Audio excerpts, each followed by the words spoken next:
Eu sei que muita gente diz que mãe aguenta tudo, que mãe perdoa tudo, que o amor de mãe não tem limites, não tem condições, não tem fim. E talvez isso seja verdade. Mas o que ninguém conta é que esse amor, às vezes, machuca mais do que qualquer outro.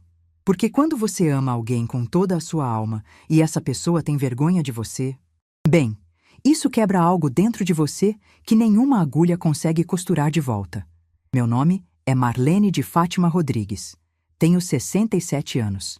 E essa história começa numa noite de dezembro, num salão de festas iluminado por lustres de cristal, onde eu deveria estar comemorando a maior conquista da minha vida como mãe, a formatura do meu único filho em medicina. Mas antes de contar o que aconteceu naquela noite, preciso que você entenda quem eu sou, de onde eu vim, o que eu carreguei nas costas durante mais de 40 anos para chegar até aquele momento. Eu nasci numa casa de chão batido, no interior de Minas Gerais. Meu pai era lavrador, minha mãe lavava roupa para fora. Éramos 7 irmãos dividindo 3 cômodos, e a única coisa que tínhamos de sobra era fome e sonho. Minha mãe, Dona Carminha, costumava dizer que pobreza não era vergonha. Vergonha era não ter dignidade. Ela me ensinou a costurar antes mesmo de eu aprender a ler direito. Dizia que uma mulher com uma agulha na mão nunca passaria necessidade. Aos 19 anos conheci Osvaldo. Ele era motorista de ônibus, tinha um sorriso que iluminava a rua inteira e me tratava como se eu fosse a coisa mais preciosa do mundo. Casamos em menos de um ano, numa cerimônia simples na igreja do bairro, com um vestido que eu mesma costurei usando retalhos que juntei durante meses. Não tínhamos nada além de um quarto alugado e muito amor. E naquele tempo, parecia suficiente. Renato nasceu quando eu tinha 21 anos. Um menino saudável, de olhos grandes e curiosos, que chorava pouco e sorria muito. Osvaldo ficava horas olhando para ele no berço, planejando o futuro. Dizia que nosso filho seria doutor, que teria tudo que a gente nunca teve, que um dia ia nos dar orgulho. Eu ouvia calada, embalando o bebê, sem coragem de sonhar tão alto. Mas os sonhos de Osvaldo duraram pouco. Numa madrugada de junho, quando Renato tinha acabado de completar 4 anos, acordei com um barulho estranho. Osvaldo estava sentado na beirada da cama, a mão no peito, o rosto coberto de suor. Tentou me dizer alguma coisa, mas as palavras não saíram. Antes que eu pudesse fazer qualquer coisa, ele tombou para o lado e não se mexeu mais. O médico disse que foi uma condição no coração. Algo que estava ali, escondido, esperando o momento de atacar. Disseram que não havia nada que eu pudesse ter feito. Mas isso não diminuiu a dor, não diminuiu o vazio, não diminuiu o peso de olhar para meu filho de 4 anos no enterro do pai e não saber como explicar que o homem que ele mais amava no mundo nunca mais voltaria para casa. Naquela noite, depois que todos foram embora e a casa ficou em silêncio, sentei na cozinha com uma xícara de café frio na mão e fiz uma promessa. Prometi para mim mesma, para Osvaldo, para Deus, que aquele menino teria tudo, que ele seria doutor como o pai sonhava, que eu daria minha vida, meu suor, meu sangue se fosse preciso. Mas meu filho não passaria as necessidades que eu passei. E foi isso que fiz. Aos 25 anos, viúva, sem profissão e com um filho pequeno, transformei minha sala num ateliê de costura. Comecei aceitando qualquer trabalho. Barra de calça, troca de zíper, remendo de roupa velha. Cobrava barato porque precisava de clientela. Trabalhava rápido porque precisava de volume. E aos poucos, muito aos poucos, fui construindo uma reputação. Minhas mãos tinham um dom. É difícil explicar para quem nunca costurou, mas existe um momento em que você para de pensar no que está fazendo e o tecido simplesmente obedece. Os pontos ficam retos, as costuras ficam invisíveis, as peças ganham forma como se tivessem vida própria. Era assim comigo. E as clientes percebiam. Em 2 anos, já não fazia mais remendos. Fazia vestidos de festa, ternos sob medida, enxovais de bebê bordados à mão. Meu nome circulava entre as senhoras do bairro, depois entre as senhoras do centro, depois entre pessoas que eu nunca imaginei que usariam roupas feitas por uma costureira da periferia. Mas o preço era alto. Acordava às 4 da manhã para adiantar as encomendas antes de preparar Renato para a escola. Trabalhava o dia inteiro, parando apenas para fazer almoço e ajudar com o dever de casa. À noite, depois que ele dormia, voltava para a máquina e costurava até meus olhos não aguentarem mais. Dormia 4, 5 horas no máximo. Fins de semana não existiam. Férias eram um luxo que eu não podia me dar. Minhas costas começaram a doer ainda na casa dos 30. Meus dedos ficaram permanentemente marcados por agulhas. Minha visão foi piorando ano após ano, exigindo óculos cada vez mais grossos. Mas eu não parava. Não podia parar. Cada ponto que eu dava era um tijolo no futuro do meu filho. Renato cresceu vendo isso. Viu a mãe curvada sobre a máquina, os olhos vermelhos, as mãos calejadas, viu os clientes entrando e saindo, viu as pilhas de tecido, viu as noites em claro. E durante muito tempo, ele pareceu entender, pareceu valorizar. Lembro de uma tarde, quando ele tinha uns 10 anos, que me perguntou por que eu trabalhava tanto. Expliquei que era para ele ter um futuro melhor, para ele poder estudar, para ele não precisar passar o que eu passei. Ele me olhou com aqueles olhos grandes e disse, com toda a sinceridade de uma criança: "Quando eu crescer, vou cuidar de você, mãe. Prometo." Guardei essa frase no coração como se fosse um tesouro. Os anos passaram. Renato foi crescendo, estudando, se tornando um rapaz inteligente e dedicado. Tirava boas notas, era elogiado pelos professores, tinha um futuro brilhante pela frente. E eu continuava costurando, ponto por ponto, construindo o caminho dele sem reclamar. Quando ele completou 17 anos, algo aconteceu que mudou tudo. Minha mãe, Dona Carminha, faleceu aos 82 anos. Uma mulher que trabalhou a vida inteira, que criou 7 filhos na pobreza, que nunca teve nada de verdade seu. Mas ela tinha um segredo. Uma fazenda no interior de Minas que havia herdado de um tio distante décadas antes. Uma propriedade abandonada, cheia de mato, com uma casa caindo aos pedaços. Ninguém da família dava valor àquilo. Meus irmãos abriram mão das partes deles por quase nada, felizes de se livrar do problema. Eu fiquei com a fazenda inteira. Minha intenção era vender. Usei o pouco que tinha guardado para contratar um corretor e avaliar a propriedade. Foi quando minha vida mudou pela segunda vez. O corretor apareceu na minha porta 3 semanas depois com uma expressão estranha no rosto. Disse que havia encontrado algo durante a avaliação. Algo que eu precisava ver pessoalmente. Fui até Minas Gerais sem saber o que esperar. E quando cheguei na fazenda, havia um geólogo esperando por mim. Ele me explicou, com palavras que eu mal conseguia entender, que aquela terra sem valor estava sobre uma reserva mineral significativa, que empresas pagariam fortunas pelos direitos de exploração. Não vou mentir, precisei sentar no chão. Minhas pernas simplesmente pararam de funcionar. Nas semanas seguintes, advogados e representantes de mineradoras começaram a me procurar. O primeiro acordo me rendeu uma quantia que eu jamais havia visto na vida. E tinha mais: royalties mensais que continuariam entrando enquanto a exploração durasse. De uma hora para outra, a costureira da periferia de Ribeirão Preto tinha mais dinheiro do que conseguia processar. Mas ali, naquele momento, olhando para os números na conta bancária, eu tomei uma decisão que definiria os próximos 20 anos da minha vida. Ninguém saberia. Continuaria na mesma casa, continuaria costurando, continuaria vivendo como sempre vivi. O dinheiro iria para investimentos, para doações, para um propósito que só eu conheceria. Mas minha vida visível permaneceria exatamente igual. Por quê? Porque eu precisava saber. Precisava saber se meu filho me amava pelo que eu era ou pelo que eu poderia ter. Precisava saber se o menino que prometeu cuidar de mim enxergava valor na mãe costureira ou se precisaria de uma mãe rica para sentir orgulho. Precisava saber se todo aquele sacrifício havia construído um homem de caráter ou apenas um homem de diploma. Renato passou no vestibular de medicina 1 ano depois.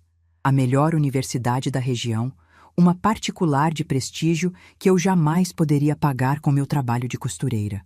Ou pelo menos era isso que ele achava. Contei a ele que usaria todas as minhas economias para bancar o curso, que venderia a fazenda da avó para garantir o futuro dele. Ele aceitou sem questionar muito, sem agradecer demais, como se fosse natural que a mãe se sacrificasse. O que ele não sabia era que aquelas economias eram apenas uma gota no oceano do que eu realmente possuía. E o que ele também não sabia era que a universidade onde ele estudaria já conhecia muito bem o meu nome. No primeiro ano de faculdade de Renato, eu procurei o reitor pessoalmente. Expliquei quem eu era, de onde vinha o dinheiro e o que eu queria fazer com ele. Criei um fundo de bolsas de estudo para jovens de baixa renda que sonhavam com medicina, mas não tinham como pagar. A única condição era o anonimato absoluto. Ninguém poderia saber que a benfeitora era uma costureira de Ribeirão Preto. O reitor, doutor Augusto Mendes, me olhou com uma expressão que nunca vou esquecer. Uma mistura de surpresa, respeito e algo que parecia emoção genuína. Aceitou minhas condições sem hesitar. Durante os anos seguintes, minhas doações cresceram. Financiei a reforma da biblioteca. Doei equipamentos para o hospital universitário. Patrocinei pesquisas que salvavam vidas. Cada centavo era investido em transformar o destino de jovens que, como eu um dia fui, tinham talento, mas não tinham oportunidade. E enquanto isso, meu filho ia se transformando em alguém que eu não reconhecia. Tudo mudou quando Renato conheceu Fabiana Monteiro. Filha de médico famoso, criada em berço de ouro, acostumada com luxo e aparências. Desde o primeiro momento em que me viu, ela deixou claro, com aquele olhar que corta sem precisar de palavras, que eu não pertencia ao mundo dela. E meu filho, aos poucos, começou a concordar. Os sinais foram aparecendo devagar. Uma desculpa para não me apresentar aos amigos. Um pedido para não aparecer quando as visitas chegavam. Um comentário sobre minhas roupas serem simples demais para certas ocasiões. Cada pequena facada, cada pequena humilhação, eu engolia em silêncio. Dizia a mim mesma que era fase, que era a influência da namorada, que passaria. Não passou. O noivado, o casamento, o nascimento do meu neto. Em cada um desses momentos que deveriam ser de alegria, eu fui sistematicamente colocada de lado, ignorada, diminuída. Tratada como um constrangimento que precisava ser tolerado, não como a mulher que havia dedicado a vida inteira para que aquele homem existisse. E eu aguentei. Aguentei tudo. Porque era mãe. Porque achava que mãe tinha que aguentar. Até a noite da formatura. O salão estava deslumbrante. Lustres de cristal, mesas decoradas, a elite médica de Ribeirão Preto em seus melhores trajes. Eu entrei com meu vestido azul petróleo. O vestido que passei uma semana costurando, cada ponto feito com esperança de que, talvez naquela noite, meu filho olhasse para mim com orgulho. Encontrei-o no centro de um grupo de amigos. Todos rindo, todos elegantes. Fabiana estava ao lado dele, deslumbrante, ostentando joias que provavelmente custavam mais que minha casa. Fui me aproximando, querendo abraçá-lo, parabenizá-lo. Foi quando ouvi: "Gente, desculpa minha mãe. Ela é meio simples, não sabe se comportar nesse tipo de evento. Vocês sabem como é, né? Criação diferente." As risadas perfuraram minha alma. Abaixei a cabeça. Fiquei quieta, como sempre fiz. Mas dessa vez, algo diferente aconteceu dentro de mim. Não foi mais dor. Foi clareza. Uma clareza fria, cortante, definitiva. Encontrei uma mesa no fundo do salão e sentei ali, sozinha, esperando, porque eu sabia de algo que ninguém naquele salão imaginava. Sabia que em poucos minutos o reitor subiria ao palco para uma homenagem especial. Sabia que ele pronunciaria um nome que faria meu filho engasgar. O meu nome. E enquanto esperava, pela primeira vez em 20 anos, eu não senti vontade de chorar. Senti vontade de ser vista. Existe um tipo de dor que não deixa marca visível. Não tem corte, não tem hematoma, não tem cicatriz que você possa mostrar para os outros e dizer: "Olha, foi aqui que me machucaram." É uma dor que acontece por dentro, que se acumula aos poucos, que vai corroendo sua alma tão devagar que você nem percebe que está sangrando. Até o dia em que olha para dentro e descobre que não sobrou quase nada. Foi assim que me senti durante os anos em que Fabiana Monteiro entrou na vida do meu filho. Renato estava no 3º ano de medicina quando a conheceu. Eu me lembro do dia em que ele me contou, porque foi a primeira vez que vi um brilho diferente nos olhos dele. Não era o brilho de quando passava numa prova difícil ou recebia elogio de um professor. Era outro tipo de brilho. O tipo que a gente só tem quando está apaixonado de verdade. Ela se chama Fabiana, ele disse. É filha do Dr. Hélio Monteiro, aquele cardiologista famoso. A gente se conheceu numa festa da faculdade. Fiquei genuinamente feliz por ele. Meu filho merecia encontrar alguém, construir uma família, ser amado. Perguntei quando poderia conhecê-la e ele prometeu que logo marcaria um jantar para nos apresentar. O jantar demorou 3 meses para acontecer. 3 meses em que Renato sempre tinha uma desculpa. Fabiana estava ocupada. A família dela tinha viajado. Ela tinha compromissos. Eu não desconfiava de nada. Achava que eram apenas desencontros normais da vida corrida, de estudantes de medicina. Quando finalmente marcaram, eu me preparei como se fosse o dia mais importante da minha vida. Passei uma semana escolhendo o tecido certo, um crepe azul marinho elegante, mas discreto. Costurei um vestido que ficou perfeito, com um acabamento impecável, do tipo que minhas clientes mais exigentes aprovariam. Fiz meu cabelo no salão do bairro, coloquei os brincos de pérola que eram da minha mãe, me olhei no espelho e pensei, estou apresentável. Estou digna de conhecer a moça que meu filho ama. O jantar seria na casa dos Monteiro, uma mansão no bairro mais nobre de Ribeirão Preto, com jardim imenso, piscina, 3 carros importados na garagem. Eu nunca tinha entrado numa casa daquele tamanho. Fiquei impressionada, mas tentei não demonstrar. Minha mãe sempre dizia que a admiração se guarda por dentro. Boca aberta é coisa de quem não tem modos. Fabiana me recebeu na porta. Ela era bonita, isso eu não podia negar. Loira, alta, com aquele tipo de elegância que vem de quem nunca precisou se preocupar com dinheiro. Mas foi o olhar dela que me marcou. Um olhar que me avaliou dos pés à cabeça em menos de 2 segundos e chegou a uma conclusão antes mesmo de eu abrir a boca. Ah, você é a mãe do Renato, ela disse. O tom não era de pergunta, era de confirmação. Como se ela já soubesse exatamente o que esperar e eu tivesse correspondido às expectativas mais baixas. Eu havia levado uma torta de maçã.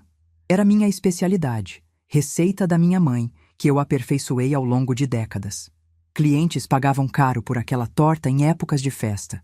Entreguei para Fabiana com um sorriso, dizendo que esperava que todos gostassem. Ela olhou para a torta como se eu tivesse trazido algo recolhido da rua. Ah, que simpático, ela disse, segurando a forma com a ponta dos dedos. Vou pedir para a empregada guardar na cozinha. A empregada. Não colocar na mesa. Guardar na cozinha. Como se fosse inadequado servir algo feito pelas minhas mãos numa casa como aquela. Engoli a primeira humilhação da noite e entrei. A sala de jantar era maior que minha casa inteira. Mesa de madeira maciça para 12 pessoas, cadeiras estofadas, lustre de cristal, quadros que provavelmente custavam mais que tudo que eu ganhava em 1 ano. Os pais de Fabiana já estavam sentados. Doutor Hélio, um homem de cabelos grisalhos e ar de superioridade, e Dona Regina, uma mulher que parecia ter saído de uma revista de moda, coberta de joias e maquiagem impecável. Renato me apresentou.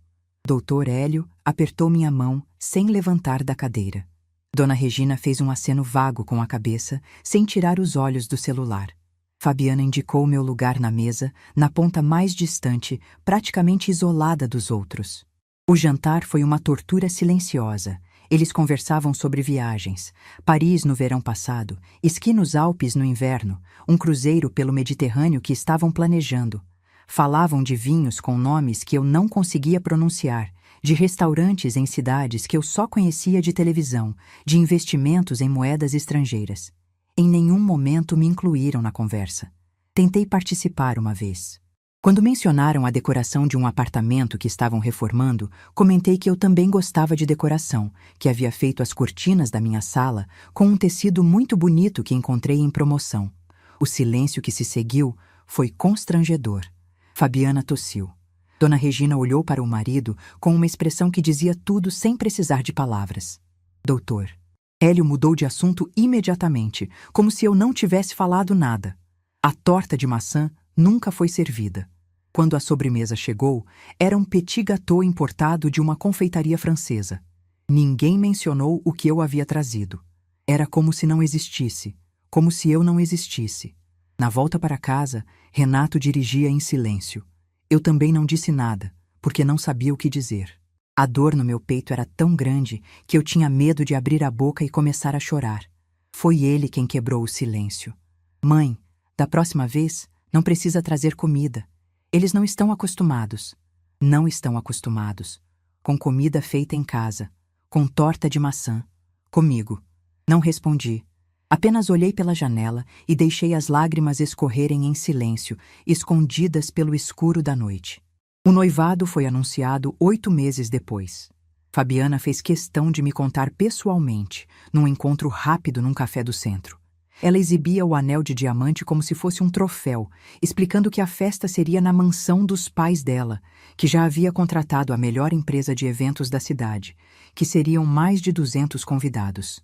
E então, com aquele sorriso que eu já conhecia bem, ela disse: Dona Marlene, a senhora pode ficar à vontade para vir, mas talvez seja melhor não trazer nenhum parente seu, sabe? Para não ficar deslocado. O ambiente vai ser bem sofisticado. Nenhum parente meu. Meus irmãos, meus primos, as pessoas com quem cresci, as pessoas que me amavam de verdade.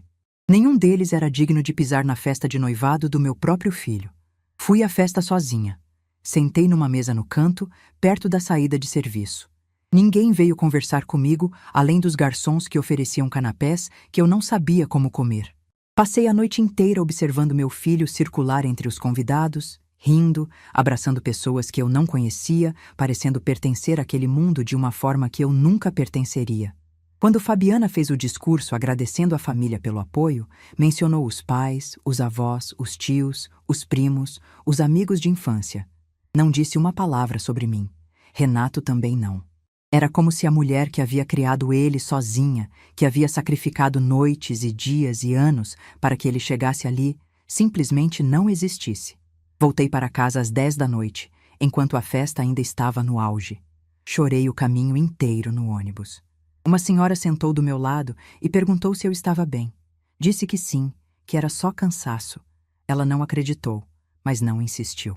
Às vezes, estranhos são mais gentis do que nossa própria família. O casamento, 1 ano depois, foi a confirmação de tudo que eu já sabia. Dona Regina controlou cada detalhe da cerimônia, e cada detalhe parecia calculado para me diminuir. Meu nome no convite estava em letras tão pequenas que era preciso esforço para ler. Meu lugar na igreja era na 5ª fileira, atrás de parentes distantes dos Monteiro que Renato nem conhecia.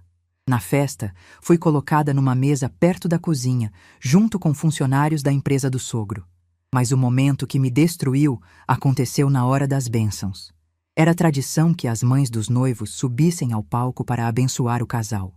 Dona Regina foi primeira, radiante num vestido dourado que provavelmente custou uma fortuna. Ela fez um discurso emocionado sobre a filha amada, sobre a alegria de recebê-la de volta ao lar com um marido maravilhoso, sobre o futuro brilhante que os esperava. Quando terminou, o cerimonialista anunciou que era minha vez. Eu já estava me levantando da cadeira quando vi Fabiana sussurrar algo no ouvido dele. O homem pareceu desconcertado, mas acenou com a cabeça. Pegou o microfone e disse, com aquele tom profissional que tenta disfarçar o constrangimento: Por questões de tempo, vamos encerrar as bênçãos por aqui e seguir para a próxima parte da cerimônia. Questões de tempo. Eu não subi ao palco. Não abençoei meu filho no dia do casamento dele. Fiquei ali, de pé, no meio do salão, sem saber o que fazer com as mãos, sem saber para onde olhar, sentindo os olhares de pena de algumas pessoas e os olhares de indiferença da maioria. E Renato? Renato não disse nada, nem um olhar de desculpas, nem um gesto de reconhecimento. Ele simplesmente continuou sorrindo para as câmeras, como se nada tivesse acontecido. Como se a mãe dele não tivesse acabado de ser humilhada publicamente no dia mais importante da vida dele. Naquela noite, voltei para casa e fiz algo que não fazia há muito tempo.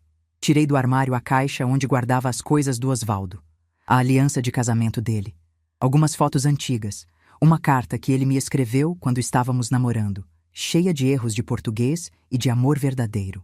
Segurei aquela carta e chorei até não ter mais lágrimas. O que aconteceu com nosso filho, Osvaldo? O que eu fiz de errado? Onde foi que eu falhei? Não havia resposta. Só o silêncio da casa vazia e o peso de uma dor que não tinha onde se apoiar. 1 ano depois, nasceu Pedro, meu neto. Corri para o hospital assim que soube. Levei um conjunto de roupinhas que passei 3 semanas bordando à mão, cada letrinha do nome dele feita com linha dourada, cada detalhe pensado com amor. Era o presente mais bonito que eu já havia feito na vida. Quando cheguei ao quarto, Dona Regina já estava lá. Segurava o bebê como se fosse a avó verdadeira, posando para fotos, recebendo parabéns. Fabiana me viu na porta e disse, sem nem se dar ao trabalho de fingir cordialidade: "Ah, você veio. Pode deixar as coisas ali no canto." As coisas, o presente que eu havia feito com minhas próprias mãos durante 3 semanas. Deixei a sacola onde ela mandou e fiquei ali, esperando minha vez de segurar meu neto. A vez não chegou. Sempre havia alguém na frente. Sempre havia uma desculpa. O bebê estava dormindo. O bebê tinha acabado de mamar.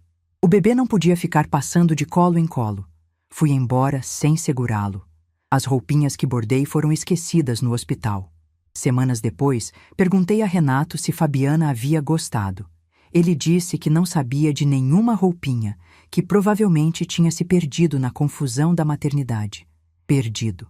3 semanas de trabalho. Perdido. Nos anos seguintes, meu papel na vida do meu neto foi reduzido ao mínimo.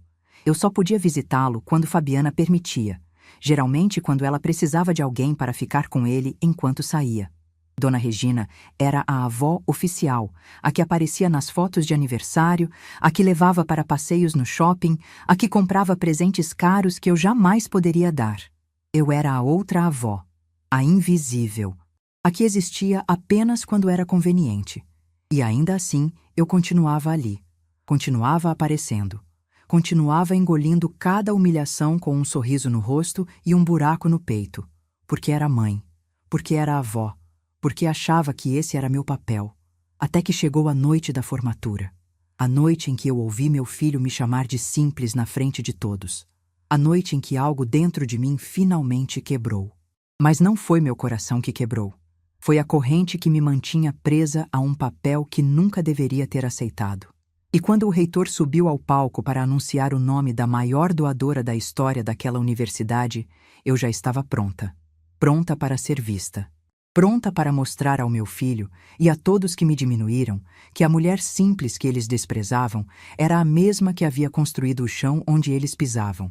E dessa vez, eu não abaixaria a cabeça. Dizem que a verdade liberta. Mas ninguém conta que, antes de libertar, ela queima. Queima como fogo atravessando anos de silêncio.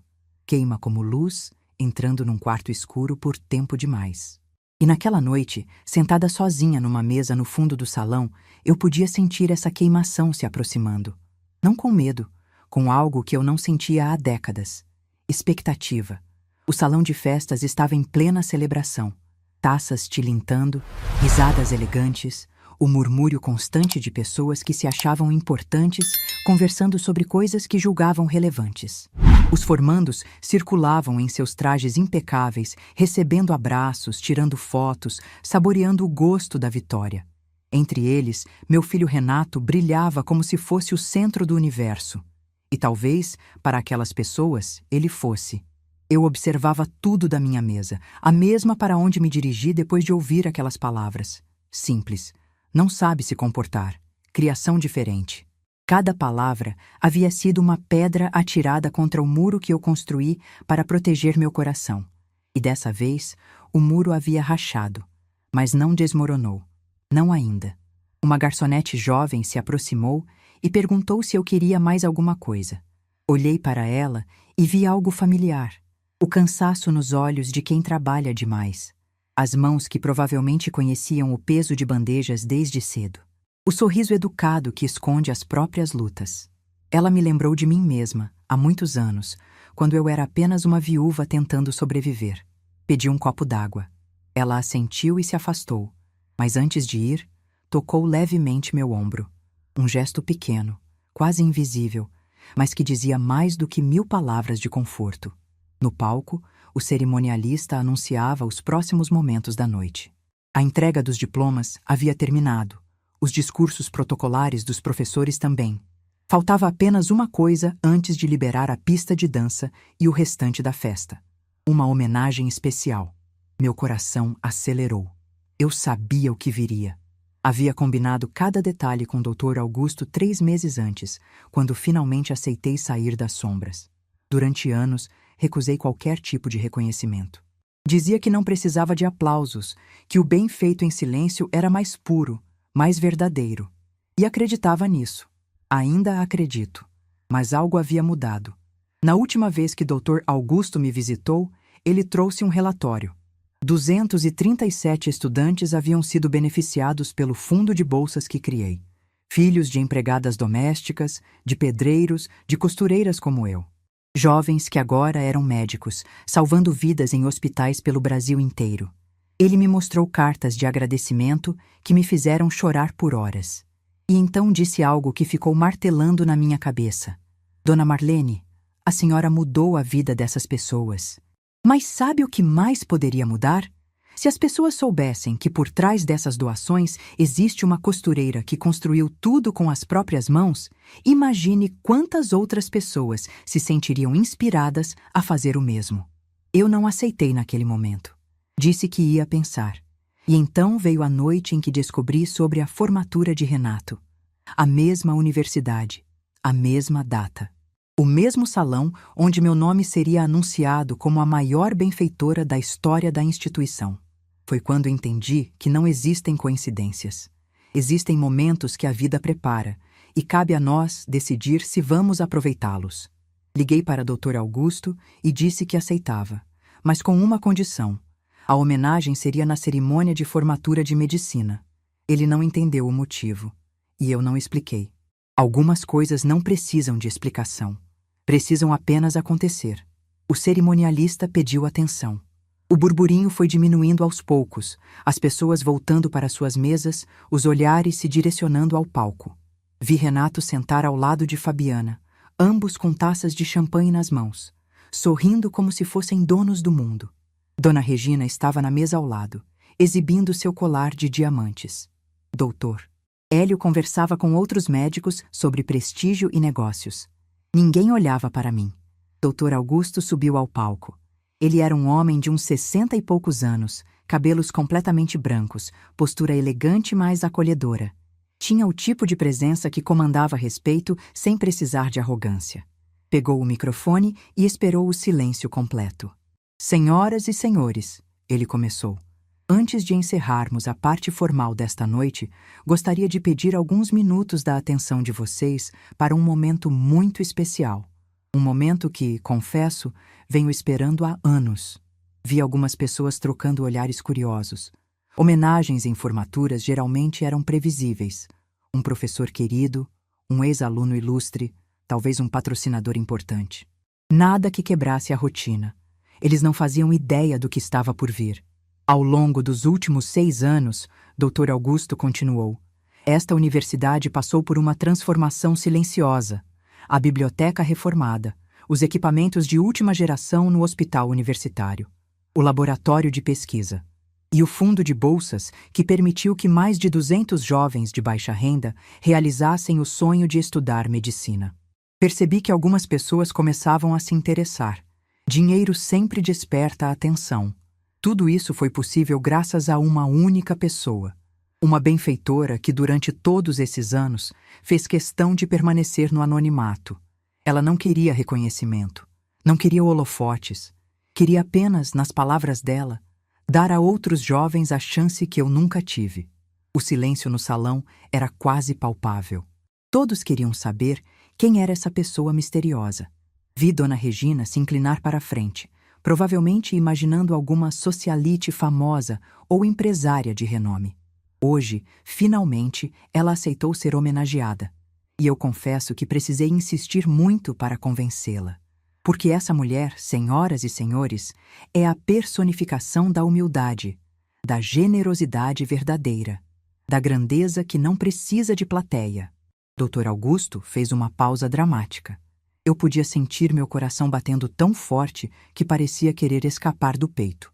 Ela nasceu numa família humilde no interior de Minas Gerais. Ficou viúva muito jovem, com um filho pequeno para criar. Trabalhou a vida inteira como costureira, acordando antes do sol nascer e dormindo depois da meia-noite. Cada centavo que ganhou foi investido no futuro do filho. E quando a vida finalmente lhe deu uma oportunidade inesperada, ela não gastou consigo mesma. Ela investiu no futuro de outros jovens que, como ela, tinham sonhos maiores que suas circunstâncias. Vi Fabiana franzir a testa. Renato continuava sorrindo, mas percebi desconforto cruzar seu rosto. Talvez algo naquela descrição soasse familiar demais.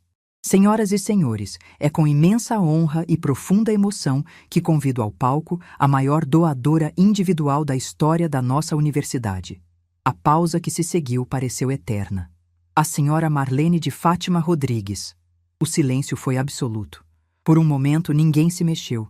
O nome não significava nada para a maioria das pessoas ali. Era um nome comum, sem sobrenome ilustre, sem peso de tradição familiar.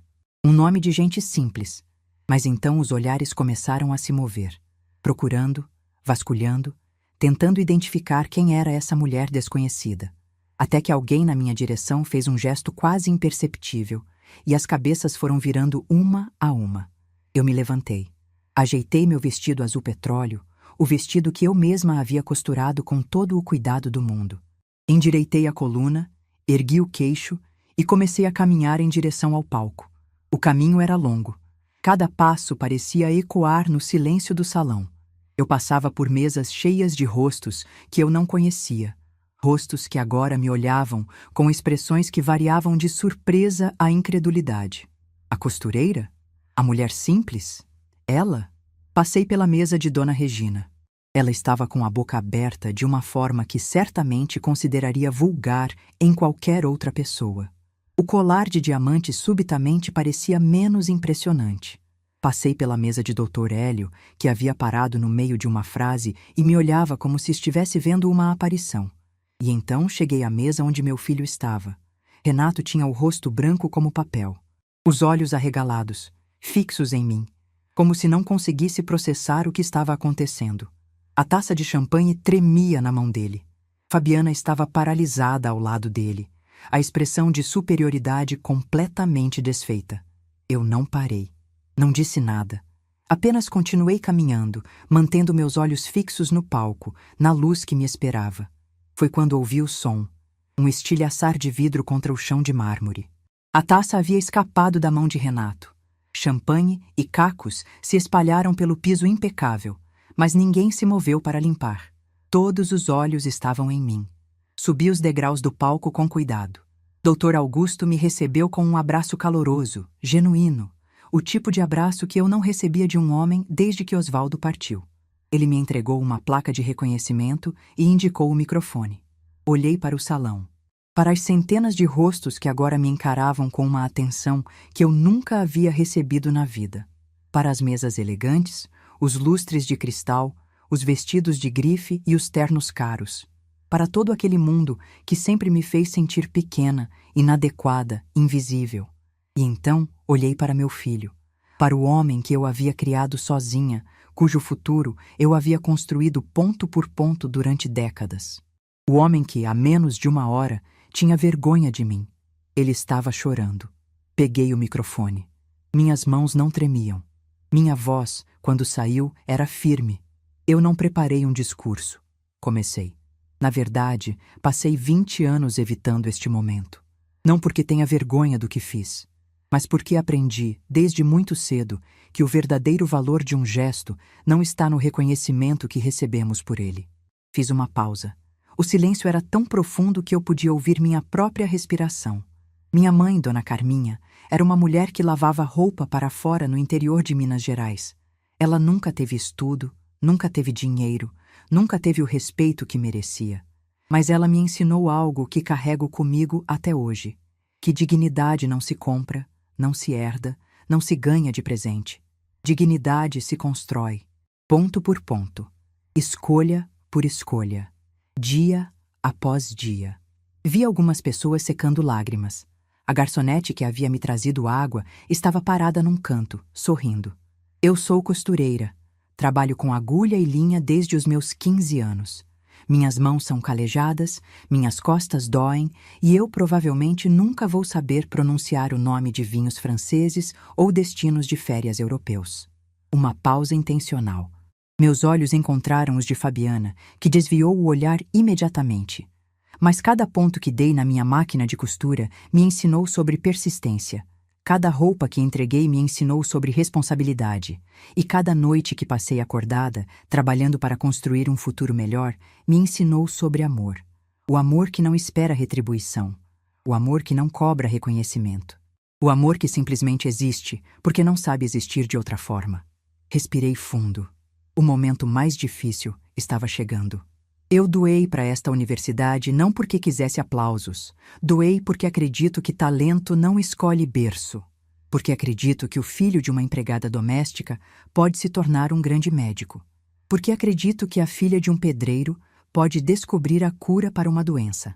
Eu doei porque sei o que é sonhar sem ter meios.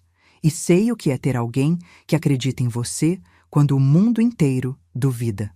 Levantei a placa de reconhecimento. Aceito esta homenagem em nome de todas as mães que foram chamadas de simples. Em nome de todas as mulheres que trabalharam no silêncio enquanto outros colhiam os frutos. Em nome de todos que já abaixaram a cabeça quando queriam gritar. Minha voz ganhou força. Que esta noite nos lembre de algo importante. Valor não se mede por roupas, não se mede por sobrenomes, não se mede por saldos bancários ou diplomas na parede. Valor se mede por caráter. E caráter, senhoras e senhores, não se herda, se constrói. Os aplausos começaram devagar, hesitantes, mas foram crescendo, se espalhando pelo salão como uma onda. Em segundos todos estavam de pé, batendo palmas, alguns chorando. Todos, exceto 3 pessoas. Fabiana continuava paralisada, olhando para o próprio colo. Dona Regina havia desaparecido, provavelmente incapaz de enfrentar a situação. E Renato? Renato estava de pé, mas não aplaudia. Apenas me olhava, com lágrimas escorrendo pelo rosto, os lábios tremendo como se quisesse dizer algo, mas não encontrasse as palavras. Desci do palco sob uma ovação que nunca imaginei receber. Pessoas que eu não conhecia queriam apertar minha mão, me abraçar, tirar fotos. O mundo que me excluía agora queria me incluir. Mas eu não estava ali por eles.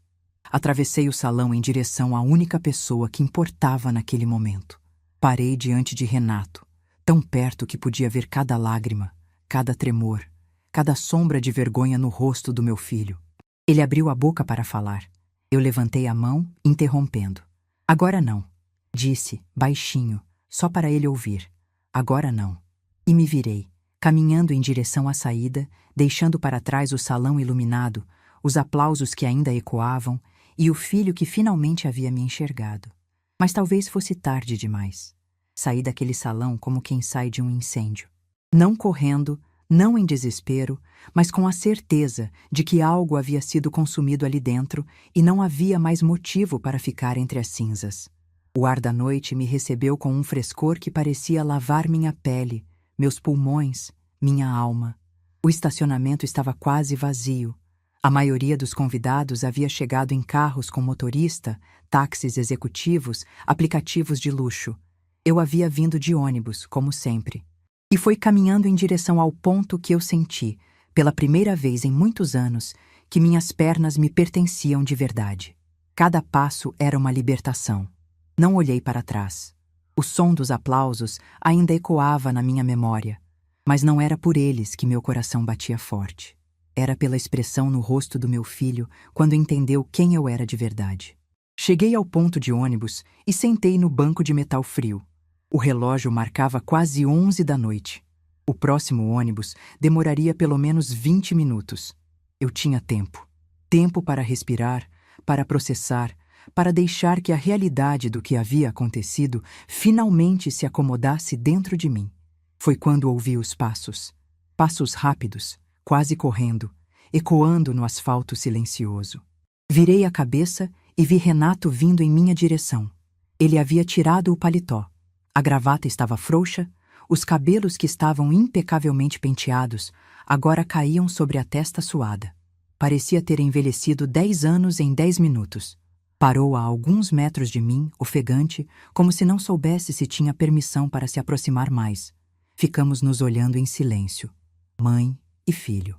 Duas pessoas que deveriam ser as mais próximas do mundo e que naquele momento pareciam completas estranhas. Foi ele quem falou primeiro. Mãe, eu... As palavras morreram antes de se formar.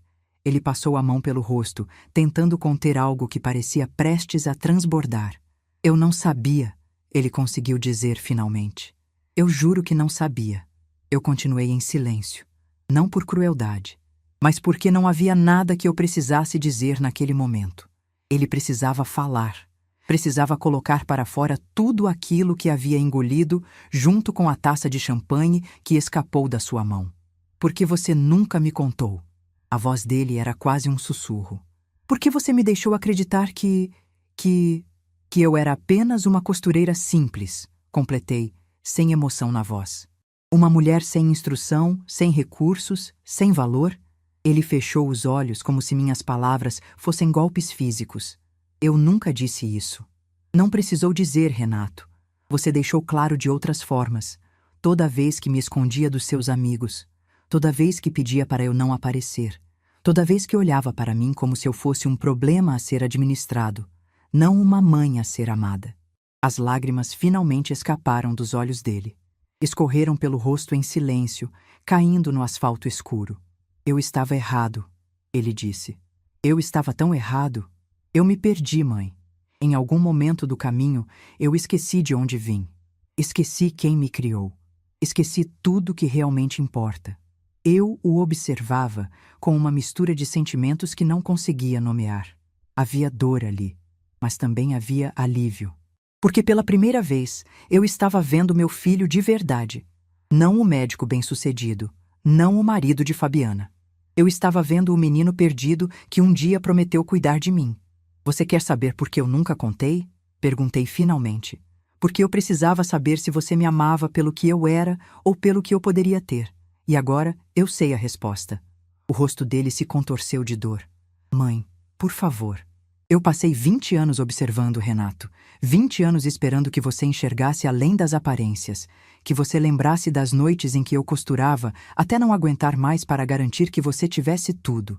Que você valorizasse o sacrifício, não o resultado. Mas você só enxergava o resultado e se envergonhava do sacrifício. Ele deu um passo em minha direção, hesitante. Me deixa consertar isso, por favor. Me dá uma chance de ser o filho que você merece. Eu me levantei do banco. Olhei para ele com toda a clareza que aquela noite havia me dado. Você sempre teve essa chance, Renato. Todos os dias durante 20 anos. A diferença é que agora você sabe o que perdeu. O ônibus apareceu no fim da rua, suas luzes cortando a escuridão. Eu me virei para embarcar, mas a voz dele me parou. Você vai me perdoar? A pergunta ficou suspensa no ar como fumaça. Eu subi o primeiro degrau do ônibus, segurei na barra de apoio e olhei para meu filho uma última vez naquela noite. Perdão não é algo que se pede, Renato. É algo que se conquista. E leva tempo. As portas se fecharam entre nós. Sentei numa poltrona vazia e encostei a cabeça no vidro frio da janela. Vi a figura do meu filho diminuir à medida que o ônibus se afastava. Ele continuou parado no mesmo lugar, olhando o veículo partir até desaparecer completamente na curva da rua. Não chorei. Não tinha mais lágrimas para dar. Cheguei em casa perto da meia-noite. A casa estava escura, silenciosa, exatamente como eu havia deixado. Acendi apenas a luz da cozinha e coloquei água para ferver. Precisava de um chá. Precisava de algo quente para acalmar o turbilhão que ainda girava dentro de mim. Enquanto esperava a água, fui até o quarto e abri o armário onde guardava a caixa com as coisas do Osvaldo. Tirei a carta que ele havia me escrito, a mesma que eu havia segurado no dia do casamento de Renato, e levei para a cozinha. Sentei à mesa com o chá fumegante e a carta amarelada pelo tempo. Não precisava ler as palavras para saber o que diziam. Eu as conhecia de cor depois de tantos anos. Mas segurar aquele papel era como segurar a mão dele. Como ouvir a voz dele me dizendo que tudo ficaria bem. Você estaria orgulhoso de mim hoje, Osvaldo? Perguntei ao silêncio. Ou teria vergonha do que nosso filho se tornou? Não havia resposta, claro, mas de alguma forma eu sentia que ele estava ali, observando, esperando, torcendo para que eu encontrasse o caminho certo. Os dias seguintes foram estranhos. Meu telefone não parava de vibrar. Mensagens de números desconhecidos, ligações de jornalistas, convites para entrevistas. A notícia da costureira milionária havia se espalhado como fogo. Não atendi nenhuma ligação. Não respondi nenhuma mensagem. Não era para isso que eu havia subido naquele palco. Renato ligou todos os dias. Às vezes 2, 3 vezes ao dia. Deixava mensagens de voz que eu ouvia em silêncio, sempre as mesmas palavras.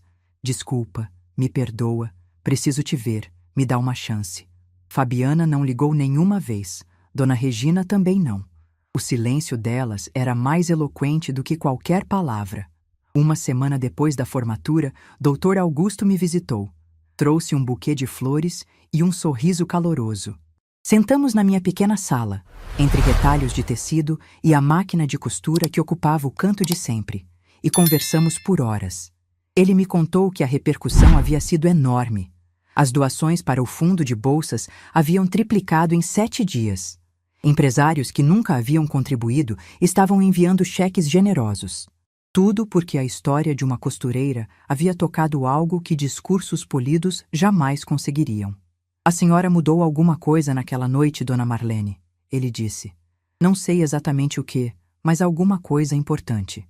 Eu sorri, agradecida pelo reconhecimento, mas também cansada. Não havia subido naquele palco para mudar o mundo. Havia subido para deixar de ser invisível. Para mostrar ao meu filho que a mulher que ele desprezava era a mesma que havia construído o chão onde ele pisava. 2 semanas depois da formatura, Fabiana apareceu na porta da minha casa. Eu não esperava vê-la ali. Na verdade, achava que nunca mais a veria na vida. Mas lá estava ela, sem maquiagem perfeita, sem roupas de grife, parecendo uma versão desbotada da mulher que conheci anos atrás. Ofereci café. Ela aceitou. Sentamos na mesma sala onde Dr. Augusto havia sentado dias antes, mas o clima era completamente diferente. O ar parecia mais pesado, mais carregado de coisas não ditas. Vim pedir desculpas, ela disse, sem olhar nos meus olhos. Eu esperei. Sabia que havia mais. Eu tratei a senhora de uma forma horrível durante todos esses anos. Eu sei disso. Eu sabia na época também, mas não me importava. Achava que a senhora não tinha importância, que era só a mãe do Renato, alguém que a gente precisava tolerar de vez em quando. Ela finalmente me olhou. Havia algo nos olhos dela que eu nunca tinha visto antes. Algo parecido com vergonha genuína. Quando o reitor anunciou o nome da senhora, eu achei que fosse um erro. Achei que havia outra Marlene, alguém importante de verdade. E então, a senhora se levantou daquela mesa no fundo, com aquele vestido que claramente tinha costurado em casa, e caminhou até o palco como se fosse uma rainha. Ela fez uma pausa, respirando fundo. Naquele momento, eu entendi que passei anos desprezando alguém que era muito maior do que eu jamais seria. Eu tomei um gole do meu café, deixando que o silêncio se estendesse. Não por crueldade, mas porque aquela mulher precisava sentir o peso das próprias palavras antes de receber qualquer resposta minha. "E o que você quer de mim, Fabiana?" perguntei finalmente. Ela pareceu surpresa com a pergunta direta. Eu não sei. Acho que queria que a senhora soubesse que eu reconheço meus erros." "E isso muda alguma coisa?" O rosto dela se contraiu. "Deveria mudar?" Eu coloquei a xícara na mesa e olhei para ela com a mesma clareza que havia olhado para Renato no ponto de ônibus. "Fabiana, durante anos você fez questão de me diminuir em cada oportunidade que teve. Me excluiu do noivado, me humilhou no casamento, me tratou como uma intrusa na vida do meu próprio neto. E fez tudo isso não porque eu tivesse feito algo contra você, mas simplesmente porque eu não tinha dinheiro, não tinha status, não tinha o tipo de valor que você reconhecia." Ela abaixou a cabeça. "Eu sei. Então deixa eu te perguntar uma coisa. Se eu não tivesse subido naquele palco, se eu continuasse sendo apenas a costureira sem importância, você estaria aqui hoje pedindo desculpas?" O silêncio que se seguiu foi a resposta mais honesta que ela poderia dar. "Foi o que eu pensei", disse-me levantando. "Obrigada pela visita, Fabiana, mas acho que não temos mais nada para conversar." Ela se levantou também, o rosto vermelho de constrangimento ou vergonha. Eu não saberia dizer. Caminhou até a porta, mas antes de sair, se virou uma última vez. "A senhora deveria saber que estou pedindo o divórcio." Eu não demonstrei surpresa, embora por dentro algo tivesse se movido. Por causa do que aconteceu na formatura? Ela balançou a cabeça. Por causa do que a formatura me mostrou. Sobre mim mesma. Sobre o tipo de pessoa que me tornei. Sobre o casamento que construí baseado em aparências.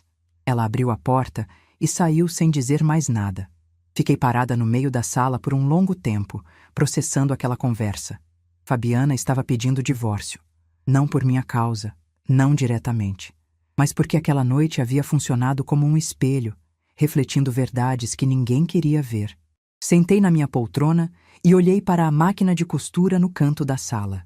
Aquela máquina havia me acompanhado por mais de 40 anos. Havia produzido vestidos de noiva, enxovais de bebê, ternos de formatura, havia colocado comida na mesa, mantido um teto sobre nossas cabeças, construído o futuro do meu filho, e nunca havia pedido nada em troca. Talvez fosse hora de eu aprender com ela. Continuar fazendo o que sabia fazer, sem esperar reconhecimento, sem depender da aprovação dos outros. Porque no final das contas, meu valor nunca dependeu de quem me enxergava ou deixava de enxergar. Meu valor estava em cada ponto que eu dei, em cada escolha que eu fiz, em cada noite que eu sacrifiquei pelo futuro de alguém que amava. E isso ninguém poderia tirar de mim. O telefone tocou mais uma vez. Era Renato. Olhei para o nome piscando na tela e pela primeira vez desde a formatura, atendi. Mãe? A voz dele era hesitante, quase infantil. Eu estou ouvindo, Renato. Eu preciso te ver. Preciso conversar. De verdade dessa vez, sem desculpas ensaiadas, sem tentar me justificar. Só conversar. Eu respirei fundo, olhando pela janela para a rua onde havia construído minha vida inteira. Amanhã, disse. Vem aqui em casa amanhã às 3 da tarde. E vem sozinho. Desliguei antes que ele pudesse responder. A reconstrução levaria tempo. Talvez anos. Talvez nunca fosse completa. Mas pela primeira vez desde aquela noite no salão de festas, eu senti que havia uma possibilidade. Uma porta entreaberta por onde a luz poderia entrar. E às vezes, uma porta entreaberta é tudo o que precisamos para começar de novo. Faz 22 anos que aquela noite aconteceu. 22 anos desde que a taça escapou da mão do meu filho. Desde que subi naquele palco, desde que finalmente fui vista. E se estou contando essa história agora, aos 67 anos, sentada na varanda do meu apartamento com vista para a cidade de Campinas, é porque algumas feridas precisam de décadas para virar cicatrizes que a gente consegue mostrar sem doer. Mas deixe eu voltar para onde paramos. Para o dia seguinte, aquela conversa com Fabiana, quando Renato viria à minha casa às 3 da tarde. Ele chegou às 2h30. Eu estava na cozinha preparando café quando ouvi a campainha. Olhei pelo olho mágico e vi meu filho parado do outro lado, segurando um buquê de flores simples, margaridas brancas, as mesmas que eu costumava comprar na feira quando ele era criança. Ele lembrava. Depois de tudo, ele ainda lembrava. Abri a porta e ficamos nos olhando em silêncio por alguns segundos. Ele estava diferente, não fisicamente, mas algo nos olhos dele havia mudado. A arrogância que eu via há anos tinha dado lugar a algo mais suave, mais humano. Ele me entregou as flores sem dizer nada. Eu peguei e cheirei, sentindo o perfume leve que me transportou para tardes distantes, quando a vida era mais simples e meu menino ainda me olhava como se eu fosse a pessoa mais importante do mundo. Entramos. Sentamos na sala. O café ficou esquecido na cozinha. E então Renato começou a falar. Não foram desculpas ensaiadas como ele havia prometido. Foi algo mais profundo. Ele me contou sobre as noites em que não conseguia dormir depois da formatura, sobre as vezes em que se olhava no espelho e não reconhecia o homem que havia se tornado, sobre a vergonha que sentia, não de mim, mas de si mesmo, de ter se deixado moldar por pessoas que mediam valor em cifras e sobrenomes. Ele me contou que Fabiana havia confirmado o pedido de divórcio, que a família Monteiro o tratava agora como tratava a mim antes, com desprezo velado, como se ele tivesse perdido o direito de pertencer ao mundo deles. A ironia não me escapou, mas não senti satisfação. Apenas tristeza por um ciclo que se repetia. E então, ele disse algo que me fez parar de respirar por um instante. Mãe, eu lembro de uma tarde quando eu tinha uns 10 anos que te prometi que ia cuidar de você quando crescesse. Você guardou essa promessa no coração, não guardou? Eu assenti em silêncio, as lágrimas já se formando nos meus olhos. Eu quebrei essa promessa de todas as formas possíveis. Ele continuou, a voz embargada. Mas se você me deixar, eu quero passar o resto da minha vida tentando cumprir o que aquele menino prometeu. Não porque você precisa que alguém cuide de você. Você provou que é mais forte do que qualquer pessoa que eu conheço. Mas porque eu preciso. Eu preciso ser o filho que você merece. Naquele momento, olhando para meu filho com lágrimas escorrendo pelo rosto, eu vi algo que não via há muito tempo. Vi o menino que corria para me abraçar quando eu chegava do trabalho. Vi o adolescente que me trazia chá quando eu ficava doente. Vi o jovem que um dia acreditou que amor era mais importante que status. Ele ainda estava lá, enterrado sob camadas de escolhas erradas, mas ainda estava lá. Eu me levantei, fui até ele e fiz algo que não fazia há anos. Abracei meu filho. Um abraço de verdade, daqueles que a gente dá quando quer dizer tudo que as palavras não conseguem expressar. Ele chorou no meu ombro como não chorava desde criança. E eu deixei, porque às vezes a cura começa quando a gente permite que a dor finalmente saia. Não foi um perdão instantâneo. Perdão de verdade nunca é. Foi o início de uma reconstrução que levaria anos. Uma reconstrução feita de pequenos gestos, de visitas semanais, de conversas difíceis, de silêncios que aos poucos foram se tornando confortáveis novamente. Renato vendeu o apartamento que dividia com Fabiana e se mudou para um lugar menor, mais simples. Voltou a trabalhar no hospital público onde havia feito residência, atendendo pessoas que não podiam pagar consultas particulares. Pessoas como a mãe dele um dia foi. 6 meses depois da formatura, ele me trouxe alguém para conhecer. Uma enfermeira chamada Cecília, que trabalhava no mesmo hospital. Uma moça simples, de família humilde, com um sorriso que iluminava qualquer ambiente. Quando ela entrou na minha casa e viu minha máquina de costura, seus olhos brilharam. Disse que a avó dela também era costureira, que ela havia crescido ouvindo o som da máquina como música de fundo. Eu soube naquele momento que meu filho havia finalmente encontrado o caminho de volta. Mas a pessoa que mais me surpreendeu nesse processo foi Pedro, meu neto. Ele tinha apenas 1 ano quando aconteceu a formatura, jovem demais para entender qualquer coisa. Mas à medida que foi crescendo, foi fazendo perguntas. Por que a vovó Marlene morava sozinha? Por que ela não aparecia nas fotos antigas? Por que o papai às vezes chorava quando falava dela? Renato, para seu crédito, nunca mentiu. Contou a verdade de forma apropriada para cada idade. E Pedro, com aquela sabedoria que às vezes as crianças têm, tirou suas próprias conclusões. Ele tinha 7 anos quando veio me visitar sozinho pela primeira vez. Renato o trouxe, mas ficou esperando no carro. Pedro entrou na minha sala, olhou ao redor com curiosidade e então foi direto até a máquina de costura. Vovó, você pode me ensinar a costurar? Eu pisquei, surpresa. De todos os pedidos que esperava, esse não estava na lista. Por que você quer aprender, meu amor?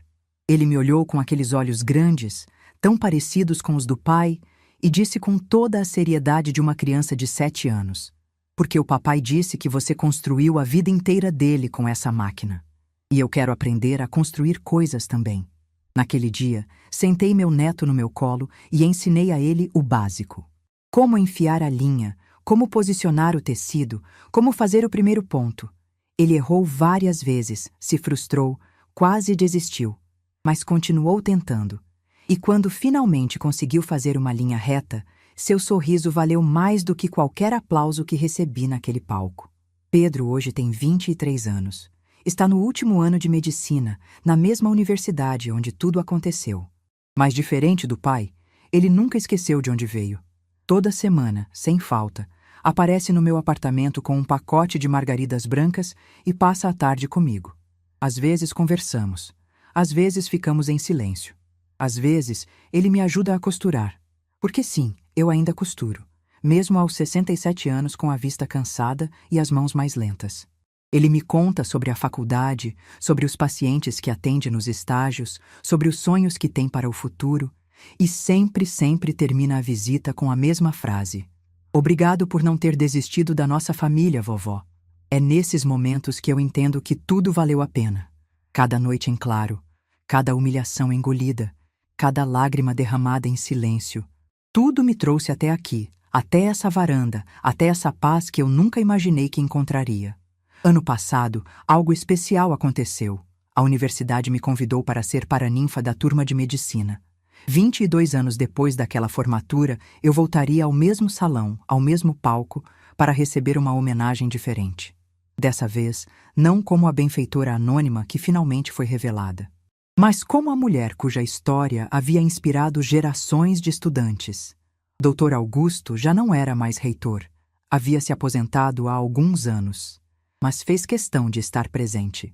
Veio até mim antes da cerimônia, segurou minhas mãos e disse com lágrimas nos olhos: Dona Marlene, a senhora salvou mais vidas com suas doações do que a maioria dos médicos formados aqui.